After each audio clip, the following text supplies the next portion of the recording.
Hey everyone, and welcome back to the Firefighters podcast, where we seek to develop, inspire, and motivate the world of the emergency services operator through a series of wide-ranging conversations. Now, before we go any further, just hit that rate, follow, or subscribe button on whatever platform you're listening to. It's a key performance indicator for us and helps us reach even more people. Now, here's what we've got for you today. Engaging in some sort of sport or physical activity on a regular basis is one of the most underrated things we can do, because really it's one of the few things that gives you everything at once. Physical readiness, yes, of course, but also belonging, identity, discipline, and a place to put energy that might otherwise leak into stress, bad habits, or isolation. In the fire service, those benefits land even harder because the job already asks a lot of us. Long shifts, broken sleep, high standards, high consequences maybe. Sport becomes the pressure valve, and that glue. It builds trust, shared language, and earned respect that you only get when people have seen you really dig deep, win, lose, and still show up for the next session. It's not like a hobby bolted onto the side of life. For a lot of us, it's kind of part of our entire lives and how we stay steady. This episode is for anyone in the UK Fire and Rescue Service who has ever felt that pull towards training, competition, shared values, pushing yourself as a team, or who misses the team environment that maybe they had in a different part of their life or earlier in their life. I'm joined on the episode today by Chris Kirby, who is Chair of FireSport UK and Chief Fire Officer of South Yorkshire Fire and Rescue Service. And we're going to get into the real purpose of sport inside our profession, not just the surface level, not the fitness tick boxes or anything like that. We talk about why sport builds the kind of character the fire service really desperately needs and depends on and is built on, really. Why healthy competition can actually improve culture when it's values-led, and why the relationships you build through sport often become the strongest thing you'll perhaps ever have. We also focus on what is shaping up to be a major moment on the UK Fire Service calendar, the FireSport UK Festival of Sport. This is taking place across South Yorkshire on the 22nd and 23rd of April 2026. This is 2 days that joins together services from all over the UK happening in one place. So instead of sport happening quietly in different pockets around the country, it's going to be visible, connected. And honestly, those 2 days are just going to be so contagious, with so many incredible people all joining together for this festival of sport. The festival itself includes a serious buffet of sports and activities with events all across areas, including men's and women's football, rugby, cricket, squash, ice hockey, swimming, golf, table tennis, netball, badminton, water polo, and a firefighter challenge on day 2. Day 1 is going to be all about the fixtures, competition, connection. Also going to have a really fantastic event in the evening as well, where we can all get together for a social. And then day 2 brings the public element to life when we enter into the city for a firefighter challenge, actually in Sheffield, putting firefighters front and centre in the way that the public really rarely gets a chance to see. And of course, all the knock-on benefits that come with that: pride, recruitment, positive action, and a reminder that this profession is something that everybody can consider to be part of. The festival itself is open to UK Fire and Rescue and the NFCC employees as well, and you can register your interest selected in these sports that you want to take part in through the festival page, which is underneath this. The links, if you look just underneath this episode. And even if you don't feel like you are maybe at the sharp end of that performance, this is still for you, because a big part of what Chris is pushing and what Chris is talking about today is participation and awareness, getting people back into sport or into a new sport maybe, and giving them a reason to show up, connect, and build that momentum again. So if you're already involved in sport, you will recognize yourself probably in this conversation. The love of competing, the love of training, the shared humor, the way sport gives you that second family, much in the way that the fire service does. And maybe if you drifted away from that a little bit, this episode might be a nudge that gets you back into that team environment that makes you better at the job and happier in the job as well. The Festival of Sport is this year. It's soon. It's the 22nd and 23rd of April 2026 in South Yorkshire. So put it in the diary, bring your family, bring your friends, bring the watch, and come have an amazing time. Right, let's get in there with Chris Kirby, and I'll see you on the other side. I was preparing for our conversation this afternoon, and it really got me thinking more about sport in general from some of the conversations we've had. And I was trying to think about how it's evolved over the years, and it got me thinking more about how sport is less about just physical performance. There's a lot of it involved in trust, identity, behavior, and sport is just like that delivery system that brings all of those things in behind it, but probably subconsciously. Because when did you first start getting involved? You got quite a sporting background, haven't you? Yeah, I have, Pete. I mean, I've played sports all my life, and if I just think back to my childhood, the one thing that I recall more than anything else is just the sheer enjoyment in getting involved in all things sporting activities, because not only was I interested in sport, and I played everything from your usual team sports, football, cricket, rugby, for the school, and for regional teams, but then the more obscure sports that weren't perhaps available to everybody, that you either got through school or through local teams, I started getting involved in. And I suppose as you get older, you start zooming in, because you just don't have as much time and capacity to do everything. And when I was really young, anything that I could potentially get involved in, so school, football, rugby, cricket, as I mentioned, I did basketball, athletics, you name it, I wanted to get involved. I wasn't brilliant at everything, but I just enjoyed the feeling of being in and amongst a team of people that all wanted to do well. But as you get older, into your maybe mid and late teenage years, you start zooming down and focusing on things, perhaps because you enjoy them more, or you're better at them. I found myself more associate myself with the people I enjoyed spending time with, friends and friendship. But the one thing that reflecting on my sporting career has done is it's made me realise that sport's not just about the immediate gains and the immediate objectives of whatever sport you're playing. It's the things that it teaches you that really, really help you out in life, be it in your relationships with people, be it in your work life, be it in your general resilience to cope with the ups and downs of life.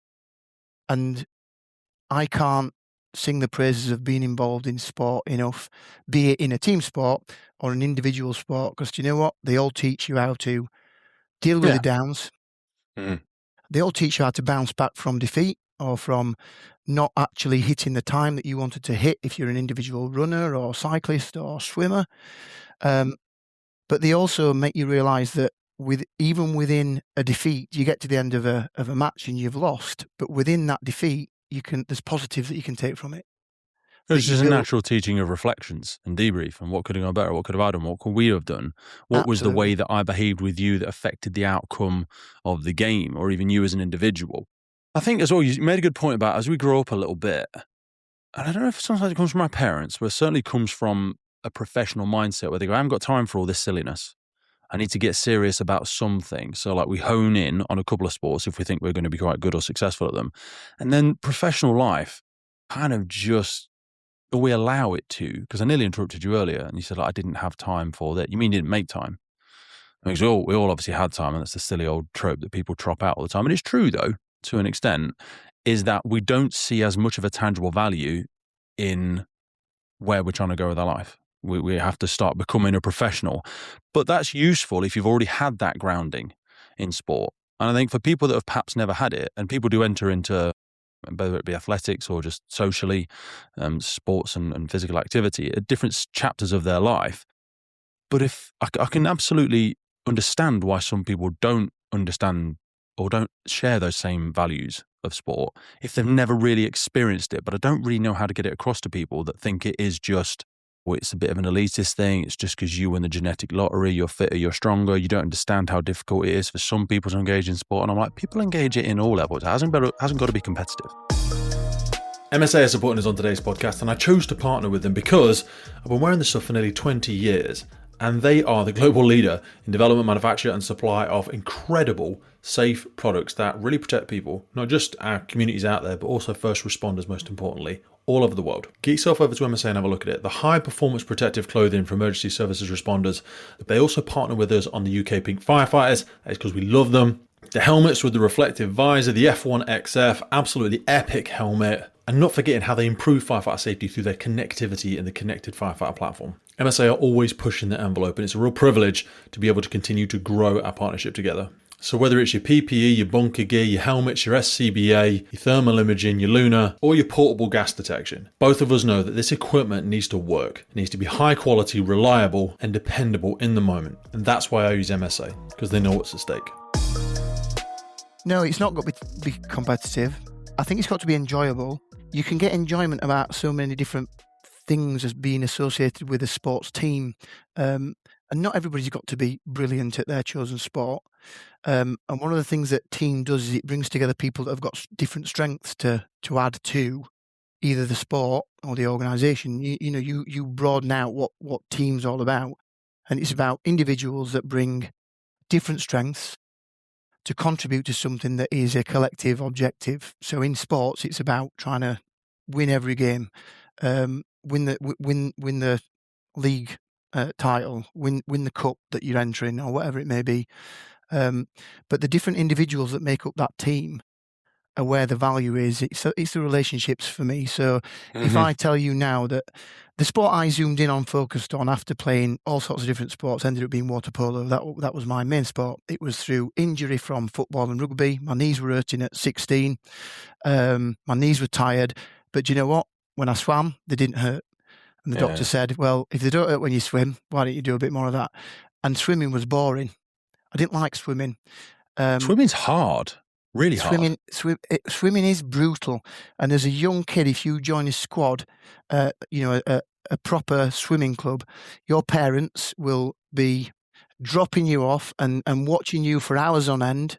And my massive respect to all those parents that take their kids and spend time doing what is massively rewarding for parents to do, but the amount of time commitment to sports like swimming compared to, you drop your kid off or go and watch him play football on a Sunday morning, on Saturday morning, it's an hour and a half out of your time, and then you're home. You go to a gala in swimming, and you travelling the length of the country every Saturday, and you're watching your son, your daughter compete and work their hardest for maybe a 50-metre sprint, which takes seconds, and they're there all day for their one slot, which is their swim. I made the mistake of staying around a friend's house who works in the same service as me before a day shift, and he said, "Oh, it's okay, stay over at mine, and we'll head in together, and your missus can pick you up after." I said, "Yeah, no worries, sounds good." And like later on in the evening, after we got back from the meal and the social, he went, "Oh, we've got to be up a bit earlier because my missus is working. We've got to take the kids swimming." I was like, "Yeah. Okay, whatever, of course, mate, no worries." We had to get up at 4:30 to be at the pool for 5 and then watch the kids swim till 6. Yep. And then went and dropped the kids back home and then drove into work. And I was like, bro, how often are you doing this? It was like, oh, it's like 4 days a week. And then one of the other parents will take them. I'm like, Jesus, people think buying a pair of trunks is cheap. It is, but it's everything that comes with it. Yeah. It's mad. It's massive commitment. But those kids who are doing that, those young people that are going and participating and all of that stuff, some of them will make it, but it's pretty cutthroat. And the ones that don't make it, like me, I was nowhere near a strong enough swimmer. I could swim, and then I turned that attention to things that I enjoyed, which is team sports. And luckily for me, I managed to bump into somebody who was probably the one of the most inspirational figures in my life, which became my water polo coach. The guy, Norman, love the guy to this day, deserves a national award, in my opinion, about the way that he's inspired young people to get involved in sports, which is a fairly obscure sport of water polo. But irrespective of what you're involved in, whether or not you're a young person on the side of a pool waiting for your 50-metre as part of a big gala that's lasting all day, imagine the social connections that you are making with all the other young people in and around that environment. And all I'd advise young people, because I think I never did this. Never forget those connections that you make as a young person involved in sport, or as an adult involved in sport. So you come home, and if you just decide to then never reconnect with the individuals that you're playing sport with, you're missing a vital opportunity to have such a rewarding social network. And if I tell you now that the people that I played water polo with as a 14, 15, 16-year-old through to my early 30s when I finally retired, we've been on family holidays together, caravanning in France. These are my best friends. These are solidly my best friends. And if I'm in the most difficult pickle of my life and I can't get out of it, they're the people that I'm going to ring, because guaranteed they will drop anything to come and help me out with something. And that feeling of complete kind of confidence in those people is developed through that experience together. Well, one of my coaches described it to me as social capital. They said, like, you build so much social capital with the people that you're working with: trust, shared identity, willingness to cooperate, willingness to sacrifice yourself for each other. And I think about how much in my life now those things translate into like operational currencies, into things that we actually use on the job. And it was one of the things that actually sold me on getting my daughter a horse when she was very young. Because I was like, horses is a really expensive dog that's just going to cause issues. But when I went and spent time with friends that had horses, their kids are getting up again, 5:30, because you've got to go muck the horse out and let it out and sort the stuff out in the morning before school. And I thought to myself, same as like the swimming kids, the discipline my daughter's going to develop. So when she's 16, 17, 18, whatever, going to uni or a first big job or interviewing, someone's like, oh my God, we've got to be there at 6:00 in the morning. She's like, that's child's play. I've been doing that since I was 10. That's no sweat off my nose. Do you know what I mean? And she will just the osmosis of how she develops those disciplines unconsciously for the thing she thinks that is important to her. But I also like, as we sort of transition this into our world of first responders and the fire service now, is when you train or compete together, it happens outside of rank. Do you know what I mean? It's kind of a real leveler. It creates like an earned status. Nobody particularly cares about your role. They care if you turn up and you pull your weight and you do the thing in the team, which is why I think it's so crucial, again, to build that kind of social capital through these kind of healthy mechanisms. Again, alongside all the loneliness epidemic and the social values and the connections that you get from it. There's just so many things laying on the table of it. We spoke before we came on about sport in schools. Do you know what I mean? My sister and my missus, both teachers.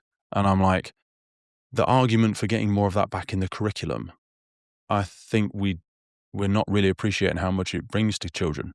No, I agree with that. And I think that you need to broaden out the benefits of being involved in this, in sports and activities where, yes, there's elements of competition and there's arguments that can that generate behaviors that that's the whole we don't keep the score, like, no, there's no winners in this game. And I'm like, I'm not sure you should be doing that, to be honest. But look, I think that there are some modern challenges in terms of modern education. Everybody gets a medal after the egg and spoon race these days. Yeah, people need to understand the difference between winning and losing, because in life, if you're not prepared to accept the defeats now and again, then your resilience is not being tested from a young age. And I think that the genuine benefits that you get from sport, be it individual sports, team sports, that you then take into your general life, like I've said, they will help you deal with the ups and downs of life, and they'll make you a more resilient person. And especially if you go into occupations like ours, the profession of services like ours, where, yes, we're first responders and we deal with challenging circumstances, but there's also opportunities for anybody that becomes a firefighter in a fire and rescue service to progress. Firefighters, police officers and first responders are now stepping into environments wired with more high voltage than ever before. Everything from electric vehicles to solar panels feeding direct current through compromised structures, overhead power lines and illicit drugs factories with improvised lethal bypasses. Any single strike in the wrong place in this type of environment can turn things fatal very quickly. And that is exactly why we've partnered with Jafco.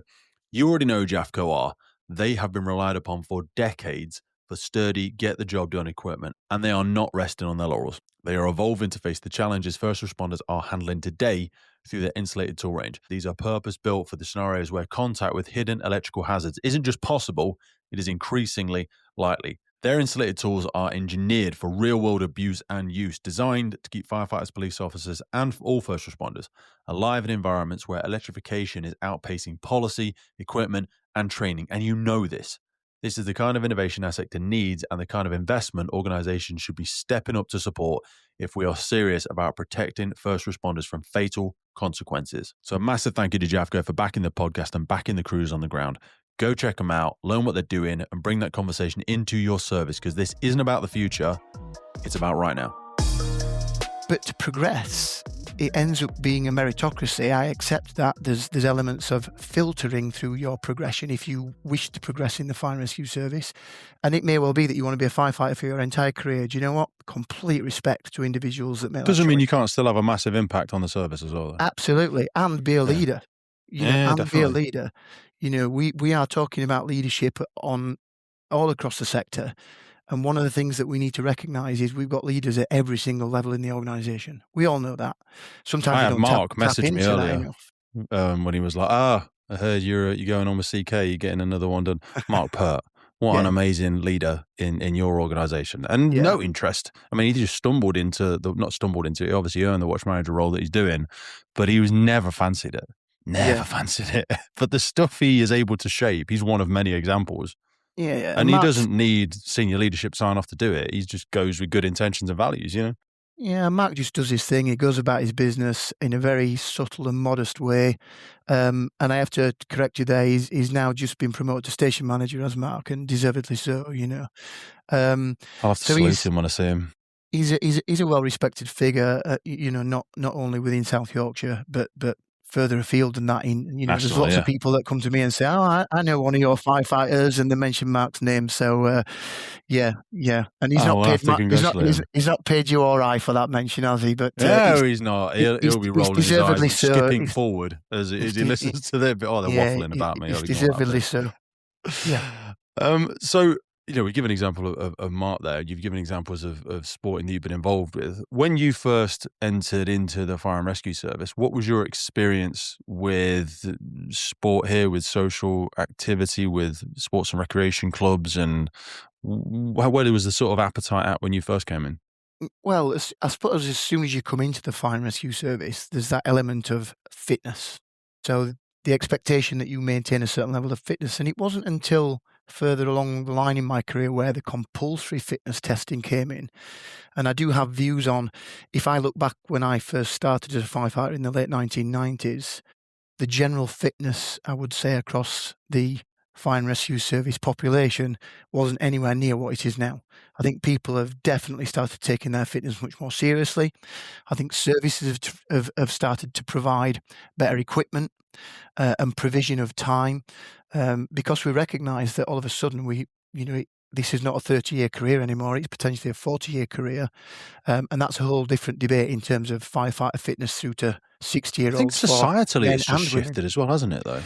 Yeah, I think a lot of people are drinking less. People are very aware of health and fitness these days. I think it's all net positive. Yeah, I think people take their fitness much more seriously.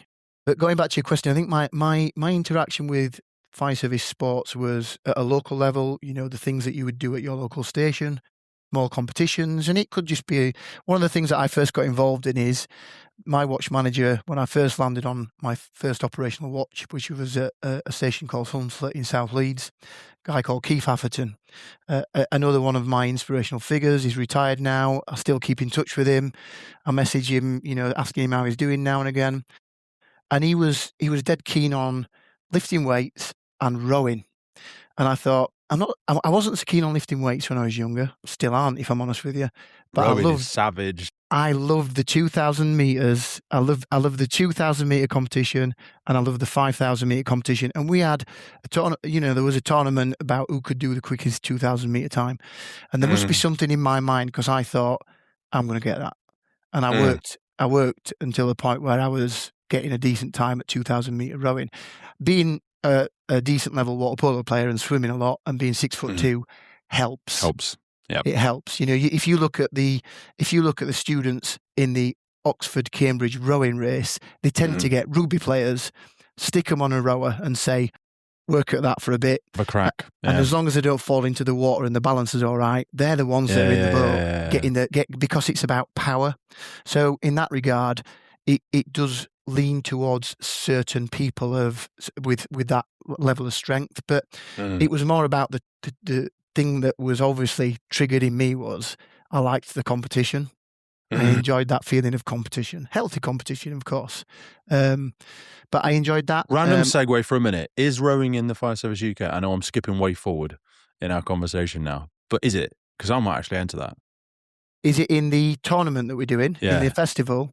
No, Yeah. rowing is not. It's not recognised. Okay, but listen, okay. Pete, we're open for any suggestions. We should just get 2 or 3 out, and we'll do a little competition, and I'll supply some prizes as a giveaway or something. But anyway, sorry. Well, listen, I might be able to facilitate your request when we get onto the conversation about the festival. Love it. Yeah. Anyway, sorry I interrupted. So anyway, Keith was big into bit weights and rowing. He was, and yeah, just those people that you meet along your career that you kind of you collect them, don't you? You collect the people along your career that you think actually you've done something there that's really impressed me, and I want to emulate the way that you are with people. And then there's other people that you kind of think, I'm learning as much from you about how to not deal with people. Yeah, definitely. And I think that if you can figure out which ones are the positive influences on other people and emulate that more as an individual, then I think that you're probably not far wrong in the territory of being able to work within any team environment and progress and help your teammates and help your own experience in situations that you're going to be facing in your life, in your career, in your relationships, in your sport, whatever that may be. When did you first learn of? Was it so? Its origins, FireSport UK, because a lot of people come to organisations, and when they think about sport in the fire service, they might know about the five-a-side team. They might know about golf. That's been massive for years. And my words, not yours. I think a lot of the social funds have just been filtered off to nice little golf trips, in my personal experiences. And they kept it a really well-kept secret. And nobody could really apply for any kind of funding. They didn't really know how to do it. But people that play golf definitely know how to do it. Okay, so there's an opinion there. I appreciate that. That's definitely my opinion, not yours. Yeah. But going back to your query, it's not always been FireSport UK. So if we're going to get into kind of the territory of FireSport UK, I picked up the chair role of FireSport UK about 2 years ago now. But just a history lesson, it used to be the Fire Services Sports and Athletics Association, which then transitioned to FireSport UK, which is what it currently is now. And I would kind of advocate any listener to, while you're listening, if you sat at a laptop or you've got access to your smartphone, just Google search FireSport UK, type the words in FireSport UK to Google, and you'll land on the FireSport UK webpage. We'll stick a link underneath. People will find it. You'll find lots of information about all of the sections, as we call them, and that's the individual sports or activities that are on offer through FireSport UK. And effectively, the way it works is we seek funding support as an entity from each individual fire and rescue service who contribute a subscription to FireSport UK, and we collect an amount of money per year. And all of that money is then spent on providing grant funding to the sections that then run events. So it might support an individual section to purchase kit and equipment, or to hire a venue to run an event, etc., etc. We're not talking big money here, Pete. You know, we probably sweep in circa £30,000 of grants per year, and we distribute about £25,000 of that money to the sections, and then we spend the rest on insurance to make sure that people are covered in relation to any activity that they are. Where does the grants? Is that government grants or community grants? Or no, it's a FireSport UK grant to an individual section. So you've just talked about rowing. Rowing's not a section, but if you wanted to create a rowing section of FireSport UK, you come to FireSport UK with a bid, and you say, okay, we'll set our own account up. We'll set our own structure up in terms of having, a bit of a governance around that section. So you'll have maybe a chair and a treasurer, and then you'll just advertise that to individuals who work in the services that pay their subscriptions to FireSport UK. And as soon as we receive a subscription from a service, every employee of that service is then eligible to become an active member of any of the around 20 sections that are operating. And the sections that we've got within FireSport UK are all your standard team sports: football, cricket, rugby. So they are international fire and rescue service men's and women's teams that represent the UK fire and rescue service, or maybe just an English service, because sometimes you'll get inter-service tournaments. So you might have an England team versus a Scotland team. What invariably happens is you'll get a UK Fire and Rescue Service team, and then they'll go and compete against other teams like the forces teams. So you might have Army, Navy, Royal Air Force, and they'll compete. Police, whatever. Police, prison service. They invariably end up being the teams that fire service teams would compete against. But then we've also got individual sections. So you mentioned golf. There is an active golf section. There is an active bowls section. No, I just saw that earlier. There's sailing as well. Yeah, we had water polo, which I played and coached for a period of time, and we competed against the British police team, who were an established team who'd played for many years. We beat them by 1 goal. It was beautiful. It was beautiful. They weren't expecting it. But in fairness, there are a lot of full international water polo players that work in UK Fire and Rescue Services now. There's a lot of secondary athletes that work in the fire service. People don't realise that, because the career length of an athlete that would do the Commonwealth or would do even Olympics, the afterlife of that, unless they get a job in media or something, they need a place to go, and they want something challenging that gives them a sense of purpose. These are, I think we should do a lot more active recruitment out of those sorts of areas, I think, because there's a lot of great athletes. Yeah, and a lot of the athletes and sports people that we recruit into the fire sector, following hopefully what they've had is a successful career in sport, they've got a lot to add, because they understand that team ethic, they understand the teamwork, they understand that you're not always going to get, it's not always going to be rosy in the garden. You're going to get defeat that you've got to bounce back from, and you come back together and you deal with that, or you get the successes that you can celebrate and enjoy. And being gracious in defeat and gracious in victory is such a nice thing to be able to kind of bring to an employer. There's a lot of strength in that kind of individual. So yeah, and the other thing, if you know that you're recruiting from somebody who's been at the top of their game in their chosen sport, you know that they're going to be motivated to push that bit harder and go that bit further to make sure that they can be successful and achieve their objectives. And if they transition that from their chosen sport into their chosen employment, happy days. You're going to be, it's going to be mutually beneficial for the organisation, for the individual and the team that they're joining. So for people that are driving or perhaps are going to wait to click on something later, I will just run through the sports. I'm looking at the website now. So we've got angling, angling is fishing, for anyone's not sure. Athletics, badminton, bowls, British Firefighter Challenge. I'll come on to talk about that at some point. Clay target shooting, wicked, random. Cricket, cycling, football, golf, ice hockey. I used to play a lot of ice hockey. Love that. Ball, rugby, sailing, squash and racquetball, swimming, God, I bet table tennis is popular. Walking, water polo, and volleyball. So there is quite a buffet of sports that these sports. Is every fire and service in the UK connected to this in some way? Do they have local reps? Because there might be I'm guaranteed there'll be people listening going, I've never heard of this. I've never heard of this. Where is this person in my service?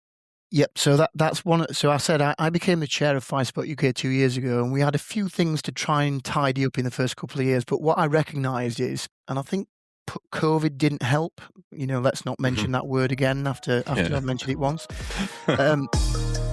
Quick pause, because I want to tell you about a new partnership we have with First Tactical. First Tactical builds equipment for people who work when environments are seriously unforgiving. And if you go to their website, you'll find kit is designed specifically for us, for firefighters, for police officers, technical rescue teams, fire investigation, hazmat, hazardous materials teams, urban search and rescue. This is honestly the equipment that you really want to rely on. It's built for real operations, real pressure, long ass days, and I genuinely use this stuff. Here's a few of my favorites. They've got their men's Defender short sleeve. I've got that in black. It's got a huge load of specialized pockets, space for all of our gears, the pads, the pens, all of the stuff. It's got them on the sleeves on both sides. Also got the Defender pants. These have got 28 pockets in total on them. It's mad. Let's be honest, we absolutely love the bags. I use their 25-litre specialist half-day backpack. The shoulder straps as well are strong AF. Like I say, this isn't lifestyle gear. It's built for real world, real operations. We talk about the realities of the job, and First Tactical is just the ideal partnership for us. So go take a look, firsttactical.co.uk. Now back to the show.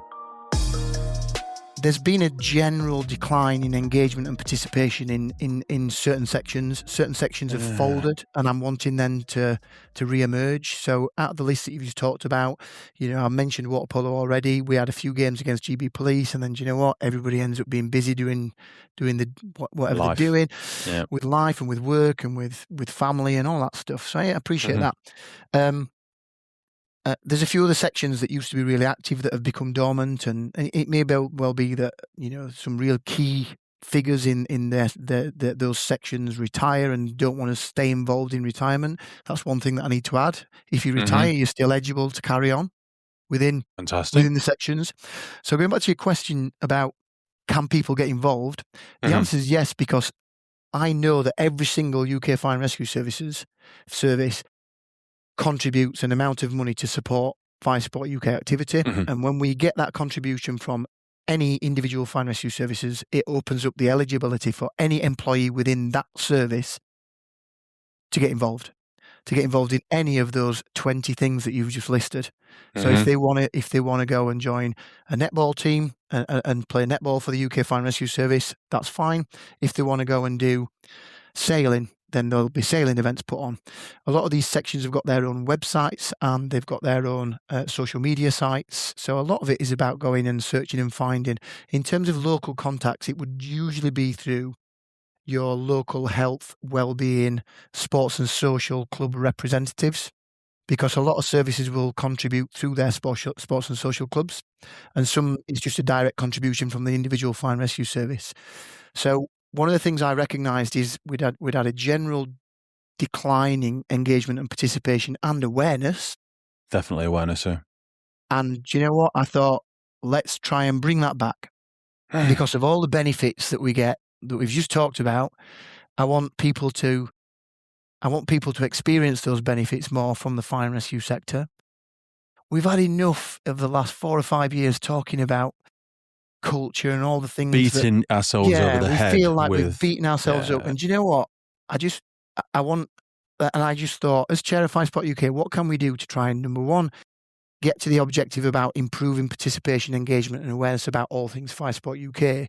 But number two, what an opportunity for people to go away after a couple of days of a festival and say, what a great thing to be involved in.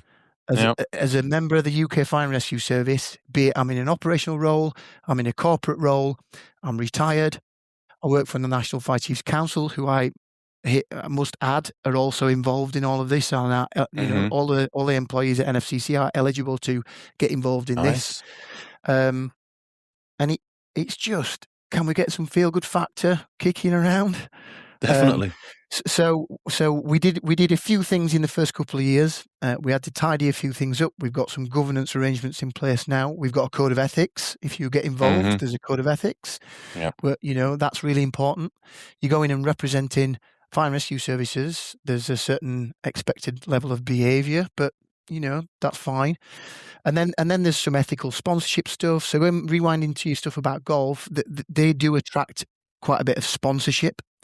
So that does help with some of the events that they put on. So whilst we can offer a modest budget through FireSport UK, that's not going to fund everything that they need to fund. So the sections then can go out, and as long as they are compliant with the ethical sponsorship guidance that we've got, they can go and attract sponsors to get involved in their events. And I'm doing that right here and now. I'm going out and I'm speaking to potential sponsors of the FireSport UK Festival of Sport event for 2026. And if they want to come and partner with us, we need to understand what's mutually beneficial to both parties. But we are interested in speaking to potential sponsors for the event. But FireSport UK have committed an amount of funds to be able to put this event on. So we are reducing the cost for those participants. We're reducing the cost wherever we can for those individual sections, because we want this Festival of Sport to do exactly what we are aiming it to do, which is improve engagement, improve and increase participation, increase the awareness about the FireSport UK across the entire fire and rescue sector, and get people coming to this event, having a fantastic time and going away and telling people about it. And hopefully that'll increase all of those things that I'm hoping to increase. I think there's a massive element as well about these types of events, because I obviously speak from a background of a lot of the Firefighter Challenge community, of your loved ones being able to come and meet everybody. Well, meet everybody and also scream and shout. And, I mean, they know you work in the fire service and they're proud of you, but we don't. I mean, we technically perform in public when we'll go out and do our job, but people can't necessarily rock up and your family members aren't going to come at 3 a.m. to the car fire and say thanks or whatever. Yeah. But this is an opportunity for them to come and meet the people you talk about every day. Our sector is a very immersive thing. People don't join it for the income. They join it for the outcome. They join it to be part of something, part of a group, a tribe, a gathering of people with a similar moral compass. And I think these are very rare opportunities for you to be able to bring them into your world and meet partners and strengthen that element of community in it. And I don't think there's as many things to do that. I remember when I was in training school, I tried hard, I think I did one of them, to bring back, like when you join the fire service, I don't know what you guys and girls do in South Yorkshire, but like in the first week, we'd try and make an evening where your family could come in as well and meet all the other recruits on your cohorts, maybe meet their families. We could talk to them about well-being and the load and the stress and what they're actually joining and how best to support them over their next 18 months of challenging development. I don't know how widespread that is. Do you do anything like that? Yeah, I mean, two things that spring to mind, Pete, is when our firefighters graduate from their initial training, we invite friends, family. Effectively, they get an opportunity to invite people to come and celebrate their graduation event. And do you know what? It's more for the families than it is for the individual firefighters. Yes, of course, they're proud. They've completed, they've graduated. They're about to be posted out to their operational fire stations where they'll continue their learning and training and respond to emergencies and just have that interface with the public that we are here to serve for the first time, really. But for the families to come along, one of the things that I really try to get across to the families when we do our speeches at these events is, number one, to just ask them for their continued support. It will be required. Your loved ones have chosen this occupation, this vocation, and now and again they're going to experience traumatic scenes. They're going to have challenges at work, and your wraparound support at home is so important. So please feel part of this organisation as a family member of somebody that works in it. And then there's other key events throughout somebody's career that we definitely make a big thing about inviting family. So 20-year long service gun conduct and award ceremonies. We hosted one earlier this month in South Yorkshire. And it was a fantastic event, and the family just came and the comments that you get from some of the family members about, thank you for inviting us, thank you for messages of the appreciation of the support that we provide. And I've also had firefighters and officers that have come to me saying, do you know what, I don't want to come to that event, it's not my thing. And I'm like, it might not be your thing, but it's not just for you, it's for your family as well. Stop being grumpy and misery. And go back home and ask your loved ones who've seen you go to work 2 nights on your 4 days, 4 days on, 4 days off, and out of those 4 days, 2 of them are overnight if you work in a 2-2-4 system, and they see you disappear to work, hoping you're going to come home in the morning, of course, and it's for them as much as it's for you. And I've had a few people that I've had that conversation with who've come back to me saying, yeah, we'll come. And then after the event, they come and speak to you again and they're like, I'm so glad we had that conversation. I'm so glad I came, and my wife or my partner or my kids just absolutely loved it. So I do think we do it. Perhaps the question is, do we do it enough? Is there enough touch points in an individual's career in fire and rescue? So on that, if you are coming to the event this year, if you're coming to the Festival of Sport, bring someone with you, because one of the things that the festival is designed to do is designed to sweep it all together in a single location, which is South Yorkshire. And yes, we'll have a few different venues, but what we normally have in FireSport UK is you have the bowls section and they run an event somewhere, anywhere, doesn't matter. And then you have a football game and it's in a completely different venue on a completely different day. So in that regard, all of the sections are kind of operating independently of one another. It's great what they're all doing, but they never come together. And the aim of this Festival of Sport, which is on the 22nd and 23rd of April, and I know that you'll put it in the information and advertise the dates for us, is day one. We've already got confirmation from football, rugby, cricket, men's and women's, ice hockey, mixed. We've got table tennis. We've got bowls. We've got water polo. We've got open water swimming. Yeah, open water swimming's on there, isn't it? I've just seen that one. Yeah, waiting for a confirmation. We've got a beautiful lake, an absolutely beautiful lake in Manvers, which is near It's so popular as well, isn't it now? Yeah, That's a great shout to try and get it in if you can get the facility. Yeah, and I've swam in this lake. They've offered us the lake from early morning until 2 in the afternoon.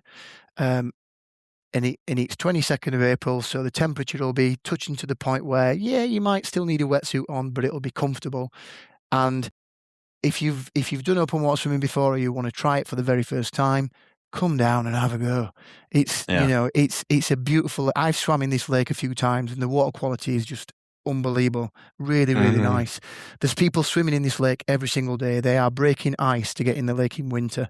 365, it's open, this lake, and it's beautiful. Preaching to the choir. I love it. Yeah, so we're doing open water swimming. We still need to confirm a few sections like golf. Netball is a section, and badminton are both sections that have been laid dormant for a while, but we've got interest to rekindle them and have those events up and running. Squash is definitely happening. We've got a squash section that's going to be putting on an event. So we've got tons of things happening on day one. That'll all happen. 3 or 4 different venues, but for example, England. It's going to be like a little Olympic village. It's going to be great.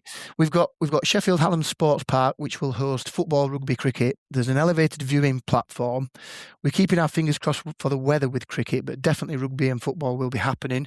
We've got women's and men's football team, women's and men's rugby teams competing against different teams. So we've got kind of that they will be happening concurrently. So you'll be able to watch football and rugby from an elevated viewing platform. And then you'll be able to go and watch cricket, which is literally next door to where they are. So you could come and just absorb yourself in all those 3 sports at the same venue. And within literally 5 or 10 minutes drive, you're down at the English Institute of Sport, which is an amazing venue again, where we're going to be having netball, table tennis, potentially badminton, some other indoor sports. I think Bronte was telling me about that the other day. It's a great venue. Yeah. Sheffield's got some fantastic sporting facilities. Water polo, we've got Ponds Forge International Swimming Centre where we'll be having a water polo game. All of the times and dates and locations are now advertised on the website so people can see when these things are happening. Then the other thing is we've got the contact details of every single individual. So if you just go onto the website and you think, I want to get you've got the names and the phone numbers on there. Yeah. Do you know? And I did that, Pete. Crazy. I did all of that. I had to sweep up all these email addresses and contact numbers, and also you've get got people to from, do that sort of stuff. Surely, no. Sometimes you've got to lean into these things yourself to kind of make sure that you can. If you prepare, So I'm just going to shout them out. Prepare. I'm going to shout them out. So bear with me for a minute because people will read. But honestly, people. So like men's football, Ian McAdam, his phone number's on there. We've got Lauren Williams for women's football. We've got Ryan Boskill. We've got Francesca Thomas for women's rugby. Keith Joyce, men's cricket, squash is Paul Drake's. They're all literally phone numbers, email addresses, and And you've also got the national leads on here. So we've got the locals and we've got the nationals. So there's a local rep for every single thing in South Yorkshire. And then you also can plug into, like an example, Lauren Williams is London Fire. She's the head of the women's football. I'm quite surprised all this is on there. It makes it so much more like water polo. Richard Layton from Notts Fire. Yeah, this is pretty great, to be fair. So on that, do you know I mentioned one of the most inspirational figures in my life was Norman? That's Richard's dad. So Richard Layton and I played water polo together for Rotherham for many years, and Norman Layton, who was Richard's dad, who is an absolute true gentleman and inspiration to me and many others. Yeah. He will probably be there. Norman, knowing Norman, he will be there at Ponds Forge on the 22nd of April to watch the UK Fire Service team hopefully beat the British police team again. So some of these events are still to be confirmed, but this is starting to nicely come together. So all of that stuff's happening on day one. In slightly different locations, but at similar times, and we're hoping to get all of the activities wrapped up by about tea time. just in time for people to then hopefully check into the hotels that they're staying in overnight. We're wanting people to stay for the night because we are putting on a celebration. I haven't booked a hotel evening. yet. I need to do that, actually. Whoops. Yeah, well, the planning team locally are coming together to hopefully get some discount codes for local hotels. You've not got a spare people to bedroom, stay. Chris? Surely you've got a spare room, haven't you? Yeah, anytime, Pete, anytime. Anytime, mate. As long as, well, you might not be able to bring your dogs. My wife doesn't like them, but hey ho. Oh, But that's all right. We'll be good.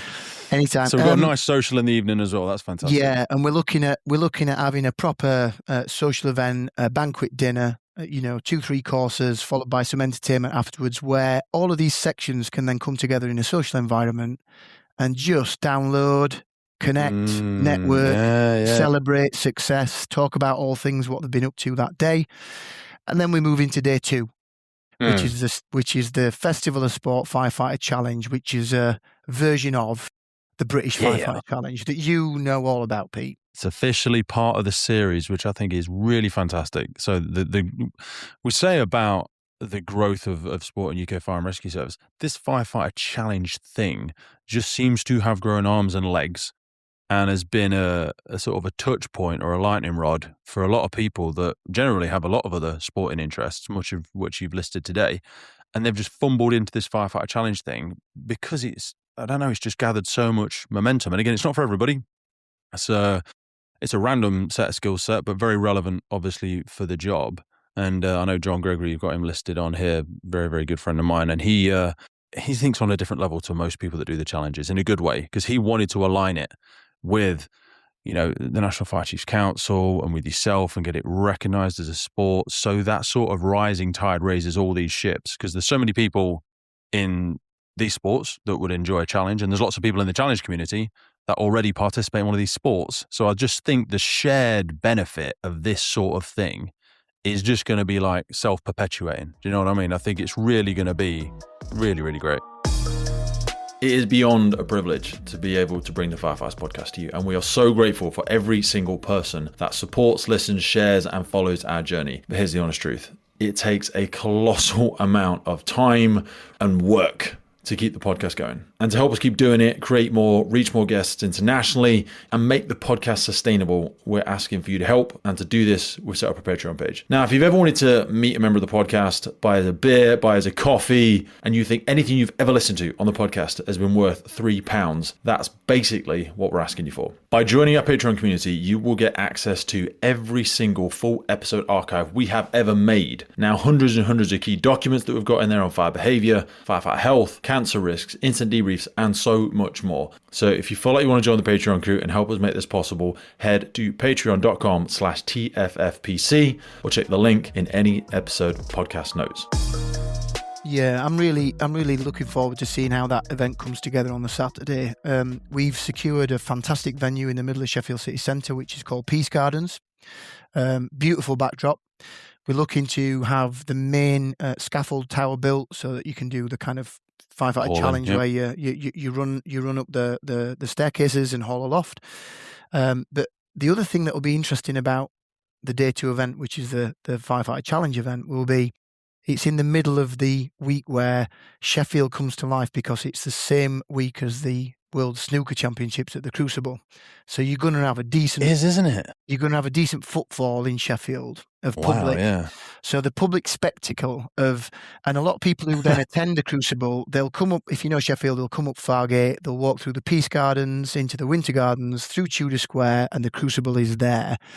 And the optics of having the Firefighter Challenge in the middle of the city. And bear in mind, it's not just about the spectacle of firefighters doing firefighting stuff, which is which is great to watch anyway. And we all know that the public will be interested in that. Yeah, really looking forward to having a small public course and having a little course where members of the public can try, a bit of hose running. And what's all that about? Try some fire kit on. What does it feel? What does that feel like? Maybe, it's obviously got to be risk assessed and safe, but think about the impact from a recruitment perspective, from a positive action perspective. I'm writing to school head teachers and college heads to say, we're hosting this event in South Yorkshire. Can you offer any time for your students and young people to come and see what this is all about? Because it leads to all the messages that will be surrounding the course will be around fire safety, road safety, water safety. But do you know what? The fourth key message will be around recruitment and positive action. All the teachers that fancy a career change. I know quite a few teachers that have come into the fire and rescue service recently, mate, because we enter through different chapters of life. But I've always thought that is one of the low-hanging fruit that doesn't get seized enough by the different challenge communities and services that are running them around the UK. I'm like, this is just such an obvious eye draw that people will want to come, and their wife, their husband, their daughter, their son tries it on, and then the conversations that happen around the dinner table over the next few days when they go, I know we did that thing the other day. I grabbed one of their leaflets, and apparently the station's only like 10 minutes away. They said they can go down on like a Wednesday night and just sort of have a look. That is just such a great opportunity for that. And again, as you alluded to earlier, to just show the great people in the UK Fire and Rescue Services in such a positive light. Because general members of the public, if they're just watching mainstream media, may have a variety of views of what they do or do not believe the UK Fire and Rescue Service sector to be. And it is beyond less than 1%.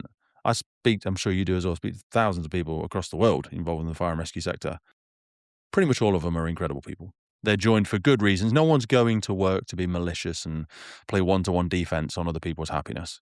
Do you know what Absolutely. I mean? It's a great sector. It's a great sector. And firefighters are inspirational figures, and I think that, but it's rare that we afford members of the public the opportunity to engage with firefighters, because we either interface with them during their point of crisis in life, an emergency incident, or we interface them when we are providing a vital service around our prevention activity and fitting smoke alarms and giving education and advice around home safety, or schools engagement and children and young people engagement, which is absolutely fantastic what the fire service does around its children and young people's programs. But what I'm trying to bring to life here is that general public awareness. So the public that are in and around Sheffield on that day will hopefully be able to interact with real firefighters from across the entire UK and see, as well as I do, that the balance of male and female participants in the Firefighters Challenge is there. So you have young women that are walking past that event and thinking, hang on, these are actual real firefighters, and you're doing this as part of your work experience. Any organisation would snap their hand off to get the balance and inclusion and everything else that the challenge community have managed to achieve. It is like the utopian balance that we're all trying to aim for, because it just the type of culture that it creates. Everyone's there to cheer you on. Yes, there are someone that wins a thing or a watch or a medal at the end, but everyone is screaming you on to the finish, and it is just euphoric, to be honest with you. The environment's incredible. Yeah, they've got John and the team, hats off to them, Pete. They've got the ingredients right, and doing it in such a public view, it affords you the opportunities for the additional benefits that you can generate. So looking at it through the lens of a chief fire officer, what do I want to achieve? I want to achieve an improvement in relation to the way that the public view the fire and rescue sector. Tick. It's definitely going to get that, because the people that go there, having witnessed it at Watford last year, everyone's buzzing, everyone's there for a good time, everyone's there to advocate all things around fitness, health, enjoyment of team environments, enjoyment of that healthy competition, and even the slowest member who comes, they get cheered on, and all the other team, the person that wins that enjoy event, watching them more, because it's so much heart. Mate. You see those individuals that you think, wow, they are rapid, they are strong, but they are on the sidelines cheering on the slowest competitor because it's inclusive, and it's just good, and that's something. When I saw that, it's like, we definitely need to, get. Whatever this is, we need to be involved in it. It's great. Under the umbrella of FireSport UK. So we brought them in last year. I'm really pleased that we've brought the Firefighter Challenge into the broader FireSport UK kind of community. And if I go back to my point, what do I want? What do I want from this event? I want improved participation, improved engagement, improved awareness, and I want all of the other benefits that will come around people getting involved in this event. So I'm really looking forward to it. I'm worried that the word won't get out far and wide enough, but this will help, and thanks We're for going the to punch invite this far onto and here. wide. We're going to put some stuff out on the socials. We'll give it to you to disseminate through National Fire Chiefs Council and all that sort of jazz. We're going to put some links underneath it. I'm going to put the link direct to the actual registration page. So if people look straight underneath this, on the FireSportUK.com website, there's obviously the home site, governance section. There's one at the end called Festival of Sport. If you click below it, it's going to take you directly to that, because at the bottom of it is your registration of interest. So you put your name, your last name, which sport, and you can pick multiple, you want to apply for. And if you're not sure, or if you're a bit worried, or if you're a bit scared of how competitive it will or won't be, as we've already spoken about, there's emails and phone numbers for both the local and the national reps. So just pick up the phone and speak to them, or send them a message. Can you help me understand a bit more about this? I don't think I've got a team in my service. Can I join another one? Can I do whatever? I always say shy kids don't get sweets. So just reach out, print the Festival of Sport. I'll put a little link to a PDF as well. You can print this Festival of Sport poster off, stick it up, stick it on a watch room, just shamelessly put it in the WhatsApp group, because you can download it when you click from this link as well. And just get out there, guys. Because a lot of people can feel a little bit lonely going out and doing a sport that only they think they're the only person doing it. But if you're the only person on your station that plays ice hockey or water polo, guarantee you're not the only one in the UK Fire and Rescue Service. Guarantee there are hundreds of other people, and you can start to get that shared identity and all that stuff. I want to be respectful of our time, because we talk about balance before we came on. We're both going to go and commit some time to our loved ones this evening. But I'd be remiss if we didn't close off any loops. Is there anything you think we've missed that we want to leave in the mind of the listener before we wrap it up? Yeah, for me, I think I need to summarise what this is all about.